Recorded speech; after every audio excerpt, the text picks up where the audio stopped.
కడుపులో ఏకలు తవ్వేస్తున్నాయి. తవ్వుతాయి తవ్వవు. వండి వార్చడానికి అడ్డమైన చక్రి చేయడానికి నేను ఒకదాన్ని ఇక్కడ పడున్నానని వాటికి తెలుసు. ఇప్పుడు ఏమైంది? ఏమైందా? నా రాత బద్దలైంది. మీరు వేసే వేషాలు తెలియవనుకున్నారా? ఎన్నాళ్ళు సాగిస్తారని నాటకం. ఏమిటి అర్థమైన ఒకడు?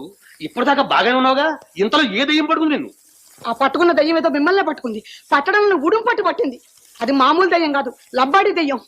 ఓరి భగవంతుడా, అయ్యో నా గతం కాని ఎందుకే ఆ శోకాలు సాధింపు? ఇప్పుడు ఏం మునిగిపోయిందని? నా కొంపే మునిగిపోయిందిరా దేవుడా. అయ్యయ్యో, ఇంతమంది పిల్లలు నేర్చుకుని నేను ఏ గంగలో తోకంటా దేవుడా. పాడు కొంప. వారానికి ఒక రోజు సరదాగా పిల్లలతో కాలక్షేపం చేద్దామని వస్తే ఏదో ఒక సంత. నువ్వు వరదాను కదే నా పాలెట్ కత్తిరాని. ఏమిటి? నేను మీ పాలెట్ తద్దిరాన్నా? ఓరి భగవంతుడా, అదెవతో మాయదారిది. ఈ నోరులేని ఆయన్ని బాగా వల్ల వేసేసుకుందిరా దేవుడా. అమ్మగారు అయ్యగారు చీకట్లో పడి వెళ్ళిపోతున్నారు.